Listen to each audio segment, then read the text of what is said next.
Well, hey, my friends, welcome to this episode of the podcast. This is one that I've been working on for a little while because I feel like I have been going through this myself. And I wanted to do an episode that highlights surrender and learning how to surrender, because this is something that has been difficult for me. I feel like I will never arrive with this, but I feel like I'm getting so much better at learning how to surrender. And I wanted to share some of the things that I've learned with you so that we can do this together.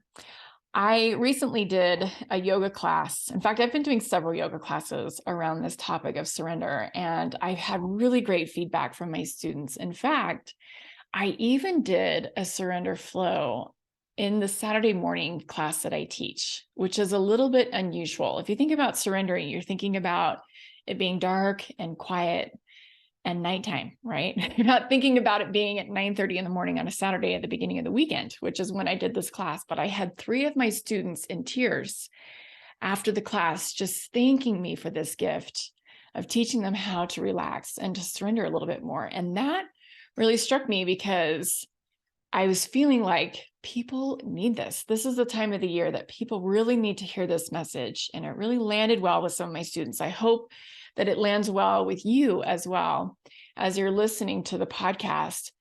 I know we're not doing a yoga class together, but I want you thinking about how the things that I'm going to share with you can be applicable to your life right now. And this might be surrender part 1. I might have to do a surrender part 2 in the years to come as I learn more and as I am able to share things and articulate what I've been experiencing with this. And I do have to say that surrendering has been something that has been really difficult for me to do, because I feel like I have a very vibrant and energetic way of being instead of softening and resting and being quiet.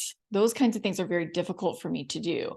But what I have learned is wintertime is the season of surrender. And I have learned how important it is for me to follow Mother Nature's lead and kind of take a page out of her book and how to be in my life so that I have more joy. I feel more content with the way things are.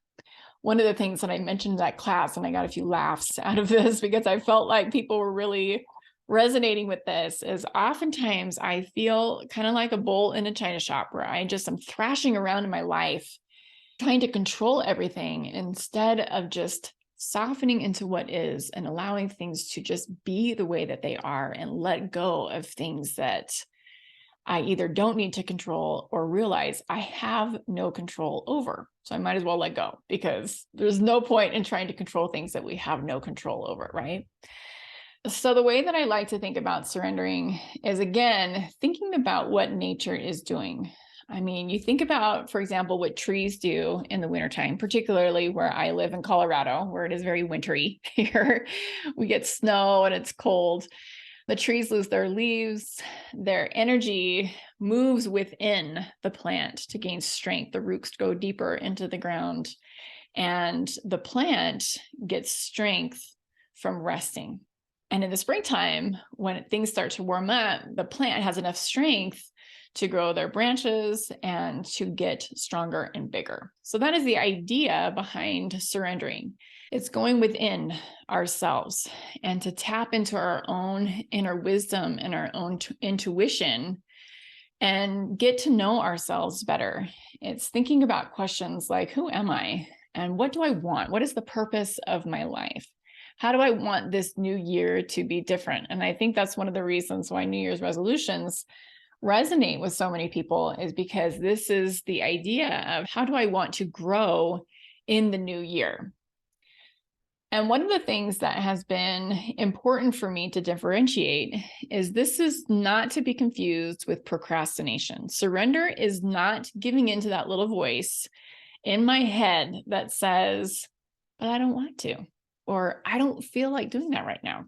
And this comes up a lot for me in the wintertime because I struggle with seasonal affective disorder. But the thing is we don't want to give into that energy. We don't want to just be stagnant in our lives. We want to use this time to really think about how we want to progress. And that has to do with getting to know ourselves better. So the progression comes in the spring and in the summertime of our lives, but learning how to do that and how to progress in a way that's in alignment with who we really are has to do with getting quiet. So we're still getting work done, but it's not to be confused with procrastinating, or for me, wanting to hibernate all winter long. I have this tendency to really pull back and just want to sleep until April, when the weather starts to get warmer and I can actually be outside and I can be doing things where I'm not having to wear 5 coats and all of my gear to just get outside to grab the mail in my mailbox. But this is really about making sure that you're carving out some time to really surrender in your life and doing things like eliminating things that are no longer serving you. And for me, it's been lengthening my spiritual practice. So instead of doing 30 minutes of a daily devotional, I do 60 minutes instead, and spending time just doing things like reclining in front of my fireplace. The other night, I just laid down on my back on the carpet in front of my fire. And the fireplace had been on all day. It's been in the negatives here. I mean, this has been kind of nationwide, but I think the high the other day was -4. And so it was really cozy for me to just lay on the carpet. It was warm, it was cozy, and to just rest. And it was very warm in front of my fireplace, like I said, because it had been on for like 12 hours at that point. So this idea of surrender for me, like I mentioned, was really hard for me to do because I would tell myself, I just have so much to do. I just don't have time for that. And I want to encourage you to think about this time of year a little bit differently and to create a result for yourself that is rejuvenating and restorative instead of draining. And it's a slow rejuvenation. It's not taking a nap and feeling better. It is a season of rejuvenation. Just like trees need time to gain strength and to grow deeper roots, we need to do the same kinds of things in our own lives in order to live more fully. And like I said, to just have more joy and to feel more content with our lives. Because I know what's so frustrating for you is that you work so hard and you feel frustrated that you're just exhausted and you're not staying on top of things.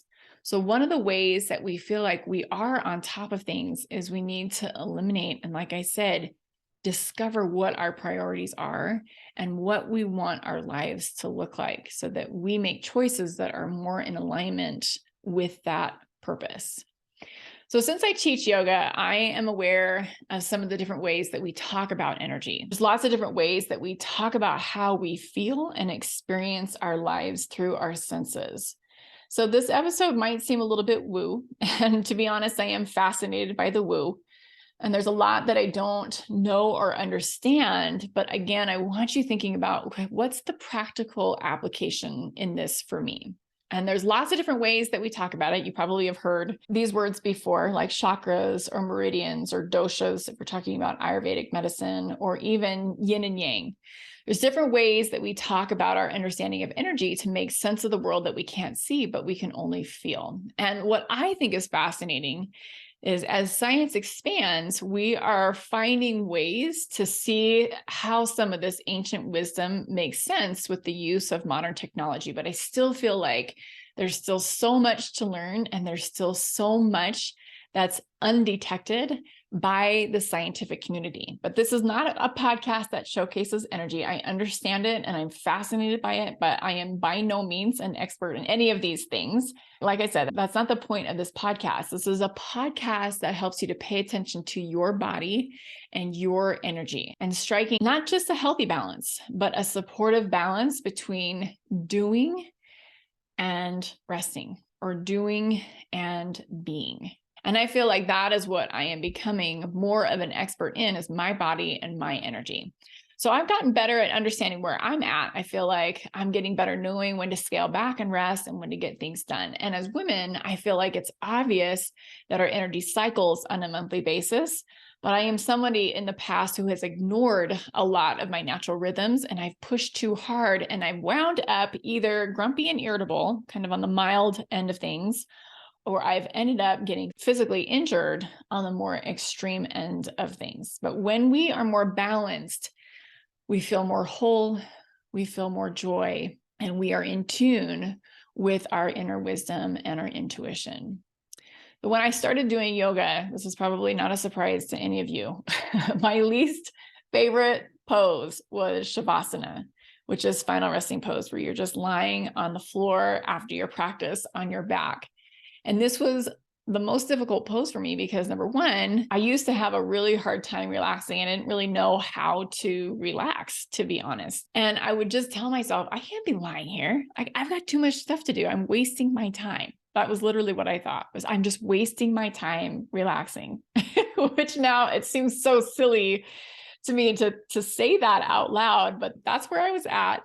And I'm not sure if any of you can relate to that. So today on the podcast, I'm going to highlight just briefly, very superficially, yin and yang energy, because yin and yang highlights opposite. Yin qualities have to do with softness and being passive. There's a heaviness to yin. Yin is the cool energy of our bodies. It has to do with feeling versus thinking, and it embraces this idea of surrender. Yin also highlights the feminine energy of our body, and it has to do with the left side of the body. There's also certain organs that are attributed to yin qualities of our body, but I'm not going to go into any of that today.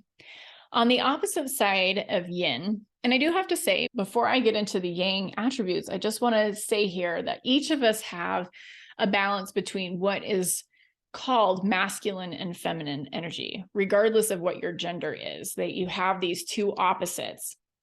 And I know that might seem old school now, but that's just the way that we talk about it when we're talking about yin and yang. So yang attributes are more of a masculine energy that have to do with being more assertive. There's a buoyancy to yang because it has to do with being light. So there's a hardness to yang as well. It has to do with heat and thinking. And there is this element of attacking with masculine energy.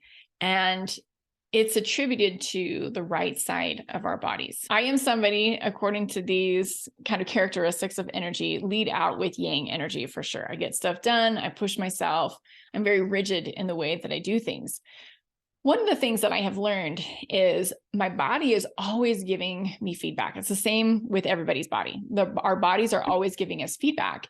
And I know for myself, when I start to get sick, my energy is out of balance. Our body's default is going to be health. So if you've been sick, I want you to listen up. Your body is communicating something that it needs to you. So learn to listen. One of the things that I've noticed is I haven't fortunately gotten sick at all this season, which is, I think, a huge blessing. I know my kids have been sick. I've had a lot of really close friends that have been really, really sick this season. And I just feel really blessed that I have not gotten sick. However, one of the things that I had noticed earlier on in the month of December was my right shoulder and neck got really, really tight. And this is something that I feel like happens to me when I am pushing too hard. So out of all the things that I just said, that is the right side of my body. It starts to get really tight. It's in an area of my body that's associated with carrying a lot. Like that's where we carry our energetic load, our mental and emotional load is on our shoulders. And so right there, right where my neck and my shoulder meet, I was just getting super tight to a point where I was struggling to turn my head or lift weights at the gym. And when that happens for me, I know I'm out of balance. I know that I need to balance that yang energy with yin. I need to surrender. So why does this matter? Why am I sharing this with you? Why are we talking about surrender today?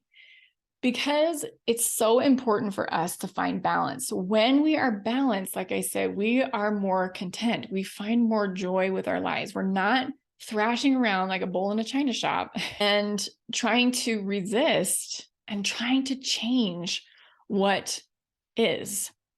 There's so many things about life that we don't have control to change, and we get frustrated with that. There's a lot of angst with that. But when we are able to find this balance between doing and being, or surrendering and being active, that's where we find this balance of just, like I said, just being more content with life. The thing is I know when I'm pushing, I'm kind of believing this idea that there is better than here. Wherever there is, wherever I'm trying to go, whatever goals I've set for myself, I feel like, well, when I arrive at that place, it will be better than here. I used to do this with my business all the time. If I just had 100 clients, I'd tell myself, it would just be amazing. My life would be so amazing. I feel like I have arrived in my business. I just had to realize you got to soften into this space right now. Be grateful for what you have as you strive to find more people.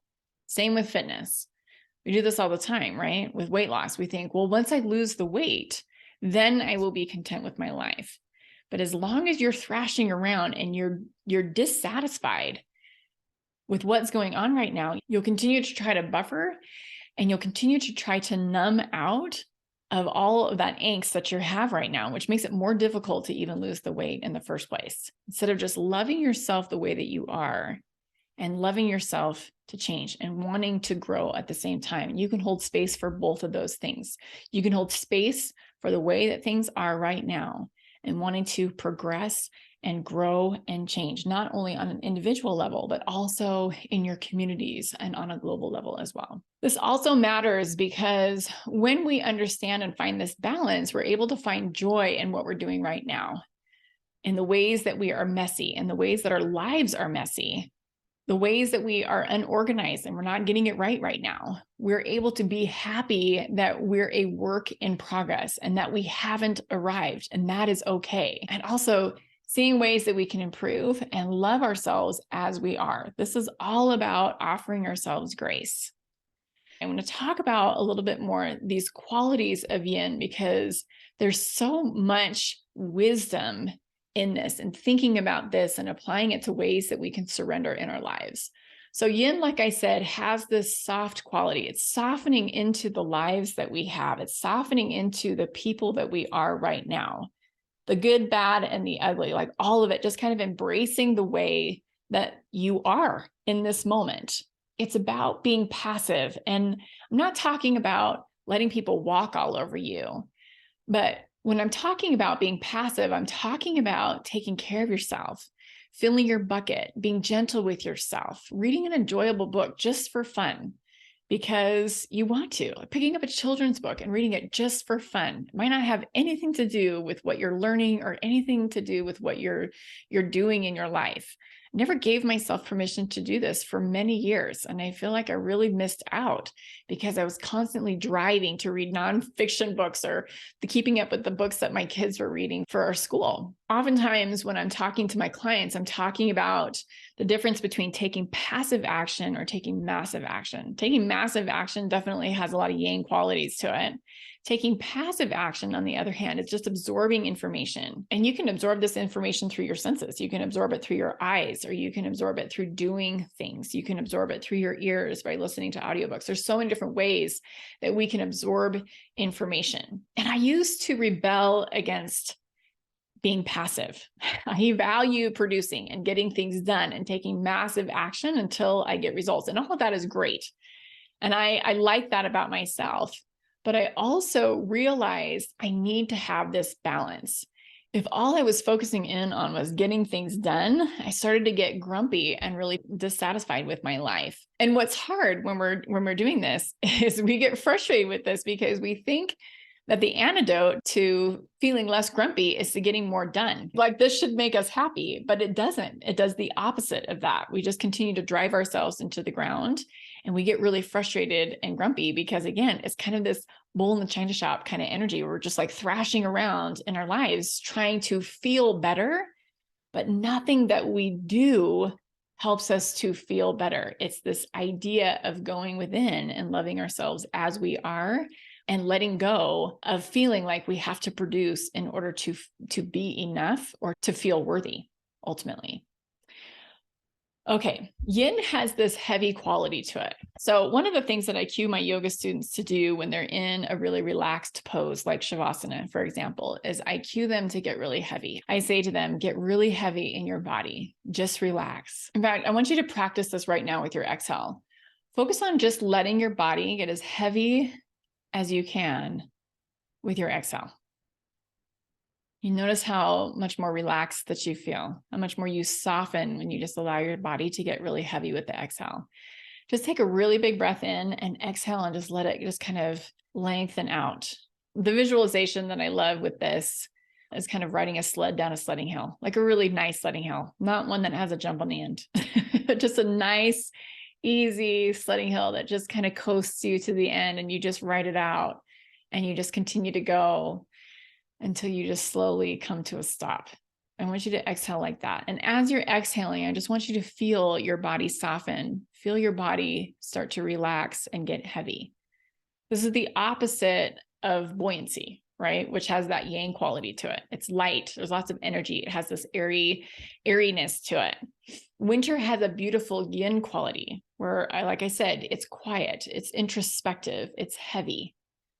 In Ayurvedic medicine, they refer to this as kapha energy. It has this heavy, kind of wet, earthy energy to it, which is very similar to the winter that I'm experiencing right here in Colorado. But if you're not living in a place that has 4 seasons, I want you to just imagine that.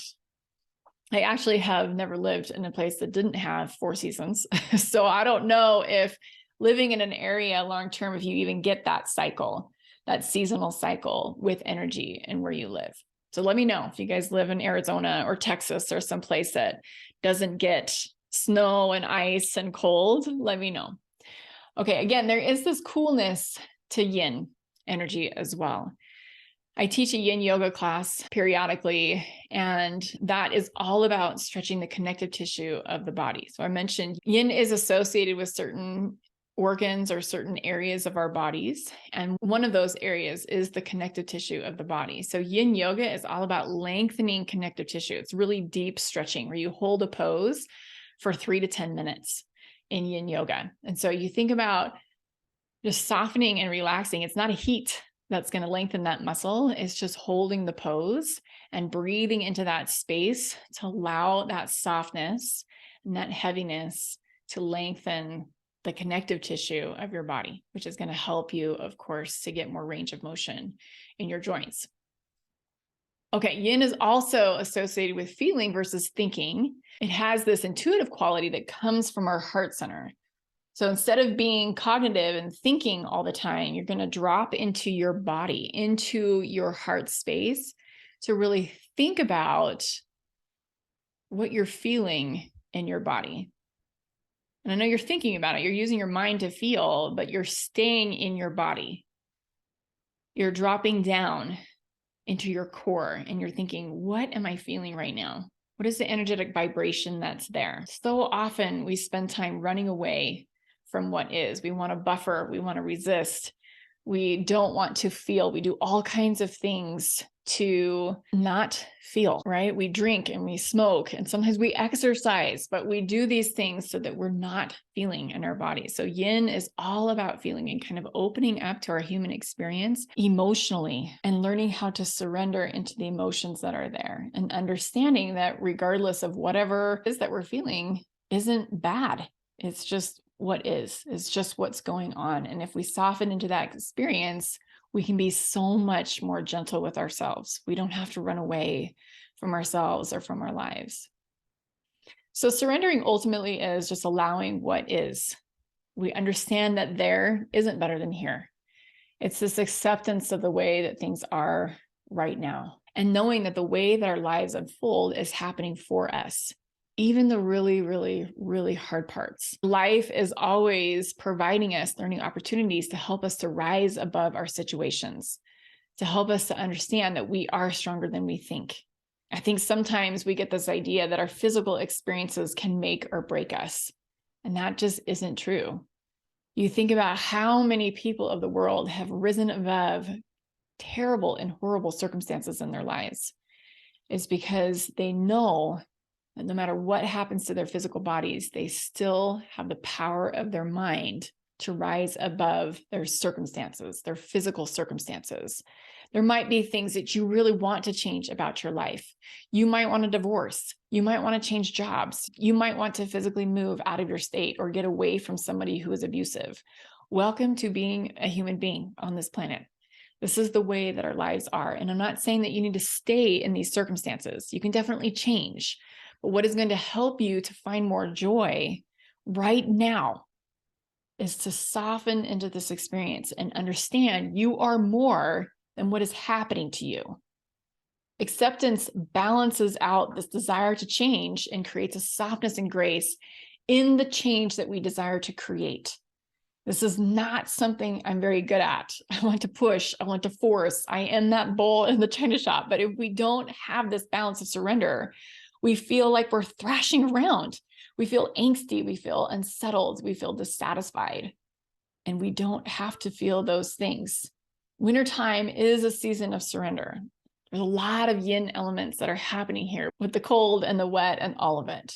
Maybe you don't live in a wintry or cold climate right now. Maybe you live in Hawaii or other areas of the world that don't have distinct seasons. I want you to find this for yourself. Create a season of the year that allows you to go within, to help you develop a really great relationship with yourself, to be quiet and to lean into that energy of surrender, that feminine energy within you to help you soften into your experience. So if this episode of the podcast resonates, I would love it if you shared it with a friend. I would love it if you shared it with somebody who you feel like would benefit from the things that I've shared today. I wish I had had this information 10 years ago to just get the wheels starting to turn, because I had no idea that this was even available to me. And that's what I want you to understand, is we can be going through some really difficult things. And at the same time, if you learn how to surrender and soften into the experience without that thrashing, angsty energy, you'll be able to make it through with a lot more grace and poise and just joy, even in that experience.